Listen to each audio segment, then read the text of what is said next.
VMRDA నూతనంగా ఏర్పాటు చేసినటువంటి ఫ్లోట్ బ్రిడ్జి పైన నిన్న ఏదైతే సోషల్ మీడియాలో పెద్ద ఎత్తున ఒక దుమారం అయితే చెలరేగింది.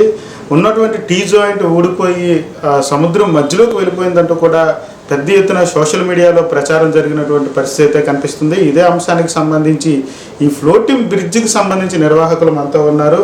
అసలు ఏం జరిగింది, నిజంగానే టీ జాయింట్ విడిపోయిందా లేదా సేఫ్టీ ప్రికాషన్స్ రీత్యా వీళ్ళే విడదీశారనే దానికి సంబంధించి ఆయన పూర్తి వివరాలు తెలుసుకునే ప్రయత్నం చేద్దాం. సార్ మార్నింగ్ సార్, అసలు నిన్న ఏం జరిగింది? సోషల్ మీడియాలో చాలా పెద్ద ఎత్తున టీ జాయింట్ అనేది సెంటర్కి వెళ్ళిపోయిందని చెప్పేసి అని చాలా పెద్ద ఎత్తున ప్రచారం జరుగుతుంది. ఏంటి సార్ అసలు? First of all good morning to all viewers అండి. యాక్చువల్గా నిన్న అనుకున్నట్టుగా అసలు ఏమీ జరగలేదండి. ఇది నిన్నటి నుంచి అందరికీ మనం ఎక్స్ప్లెయిన్ చేయడం జరిగింది. Each and every number of persons explain చేయడం జరిగింది. నిన్న అనుకున్నట్టుగా ఏం జరిగిందండి, అందుకోసం మీరు ఇప్పుడు ఏదైతే మీరు వీడియో చూస్తున్నారో ఇది మనం నిన్న ప్రెస్కి రిలీజ్ చేసామండి. ఈ వీడియో ఇది సీసీటీవీ వీడియో, ఇది మెయింటెనెన్స్ వీడియో అండి. ఇక్కడ చూసారంటే ఇది అనేది మన లైఫ్ గార్డ్స్, మన వర్కర్స్ డ్రెస్ కోడ్ అండి. ఇది ఇక్కడికి వెళ్ళి వర్కర్స్ క్లియర్గా డిస్మాంటిల్ చేస్తున్నారు. మీరు చాలా క్లియర్గా అబ్జర్వ్ చేయొచ్చు. డిస్మాంటిల్ చేసి దాన్ని వెనక్కి తీసుకెళ్తున్నారండి. ఈ డిస్మాంటిల్ ఎందుకు చేస్తారు అంటే దీనికి ఒక ప్రొసీజర్ ఉంటుందండి. దీనికి ప్రతిసారి ఒక ప్రొసీజర్ ఉంటుంది. దీని తర్వాత ఇది ముందుకు వెళ్ళిన తర్వాత వచ్చిన వీడియో, దీని తర్వాత దీని ముందుకు వెళ్ళిన వీడియోని అందరూ తీసుకొని ఇది బ్రిడ్జి విడిపోయింది, విరిగిపోయింది అని రకరకాలుగా కామెంట్ చేయడం మొదలుపెట్టారండి. కానీ వాస్తవానికి అది కాదండి. అందుకని మీకు సీసీటీవీ ఫుటేజ్ లైవ్లో చూపించడం జరిగింది.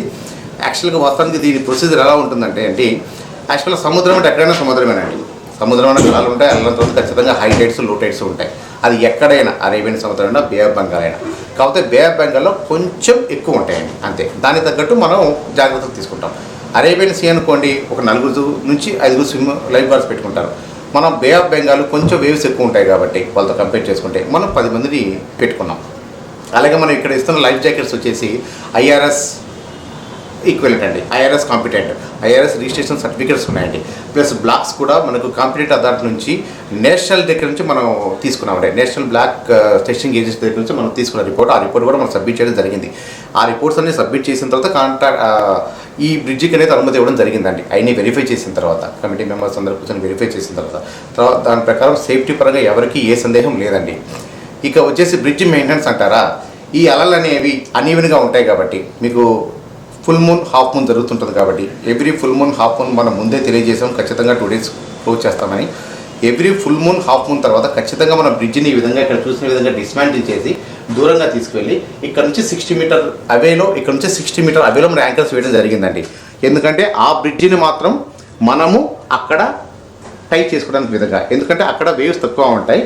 అక్కడ మన డైవర్స్, స్కూబా డైవర్స్ అయితేనేమి, మన లైఫ్ గార్డ్స్ అయితేనేమి కిందకు వెళ్ళి మొత్తం చెక్ చేసుకుంటారు ఈజీగా. ఇక్కడ చెక్ చేసుకుంటే ఏమవుతుందంటే ఎక్కడైతే వేవ్ ఫామ్ అవుతుందో ఇది వచ్చేది ఇక్కడ నిలబడితే థ్రిల్గా ఉంటుందండి, కానీ దాని కిందకి వెళ్తే డేంజర్ అనమాట. అందుకని ఇక్కడ చెక్ చేయలేరు. దీని కింద చెక్ చేస్తే ఏమవుతుందంటే వేవ్ పైనుంచి వచ్చి మనిషి మీద పడే అవకాశం ఉంటుంది. అందుకని సేఫ్టీ ప్రికాషన్స్లో భాగంగా దాన్ని దూరంగా తీసుకెళ్తాం.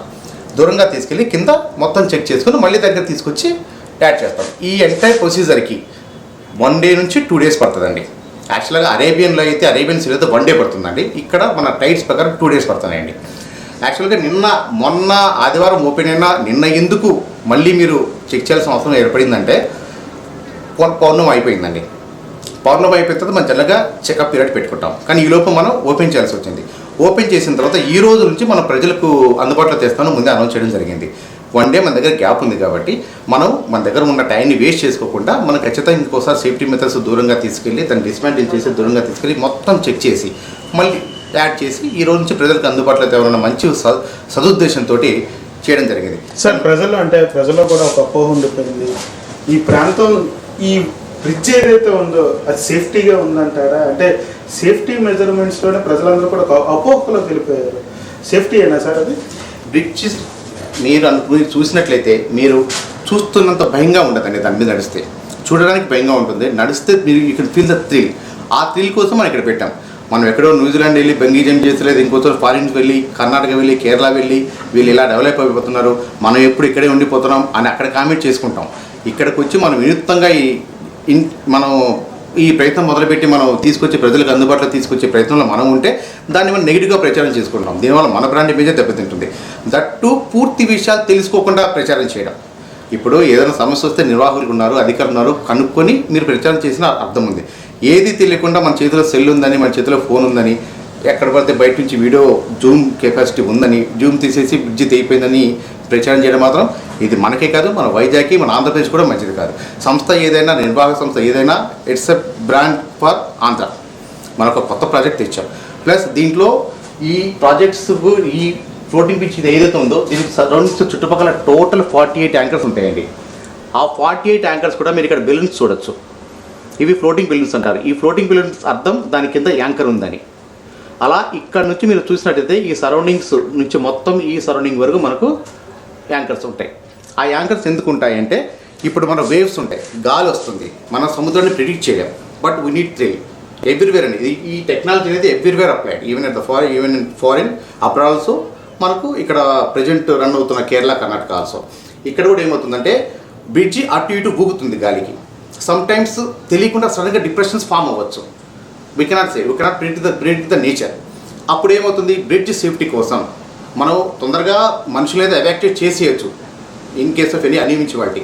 బట్ బ్రిడ్జిని అంత తొందరగా డిస్మాండిల్ చేయలేము. కాబట్టి దానికి సస్పెన్షన్ కోసం మనం సఫిషియంట్ ప్లేస్ వదిలిపెట్టి మనం దానికి సస్పెన్షన్ కూడా జరుగుతుంది. సో అలా వేవ్స్ ఇలా వస్తే అది ఆ విధంగా దాని ప్రకారం యాక్ట్ చేసుకుంటుంది. ప్లస్ వేవ్స్ ఆపోజిట్ డైరెక్ట్లో వస్తే ప్లస్ ఈ యాంకర్స్ సపోర్ట్ చేస్తాయి, ఈ ఆపోజిట్ డైరెక్ట్లోకి వెళ్ళిపోతుంది. ఇట్స్ అ టెక్నాలజీ అండి, ఇట్స్ బేసిక్ టెక్నాలజీ. సార్ అంటే లైఫ్ గార్డ్స్ని ఎంతమందిని ఇప్పటికి అక్కడ డిప్లాయ్ చేశారు, ఎంతమందిని మీరు ఎక్విప్ చేసుకున్నారు, ఏ షిఫ్ట్లో వరకు ఉండబోతా ఉంది, ఇంతకీ ప్రజల్ని ఎప్పుడు ఆ థ్రిల్ ఎంజాయ్ చేసే విధంగా ఓపెన్ చేయబోతారు? మన దగ్గర టోటల్గా 16 మంది లైఫ్ గార్డ్స్ ఉన్నారండి. వాళ్ళని 2 షిఫ్ట్స్లో డివైడ్ చేసాం. ప్లస్ మన దగ్గర బోట్ ఆపరేటర్స్ ఉన్నారండి, వాళ్ళు also well certified, plus swimmers also. మనం 2 షిఫ్ట్లో డివైడ్ చేస్తున్నామండి. Morning 9 to 1 o'clock plus lunch. ఆ తర్వాత మళ్ళీ 1:30 to సెకండ్ బ్యాచ్ వచ్చేస్తానండి. మనం ఇస్తున్న టైమింగ్స్ వచ్చేసి మార్నింగ్ 9 to ఈవినింగ్ 6 వరకు. ఆఫ్టర్ సన్సెట్ మనం సముద్రంలోకి ఎంటర్ కాకూడదు కాబట్టి, ఎందుకంటే వేవ్స్ టైడ్స్ అనేది మారిపోతుంది కాబట్టి 6కు మనం ఆపరేషన్స్ క్లోజ్ చేస్తాం. అంటే డ్యూరింగ్ ఎంటైర్ ఆపరేషన్స్ ఈ విధంగా సీసీటీవీలో రికార్డ్ అవుతాయండి.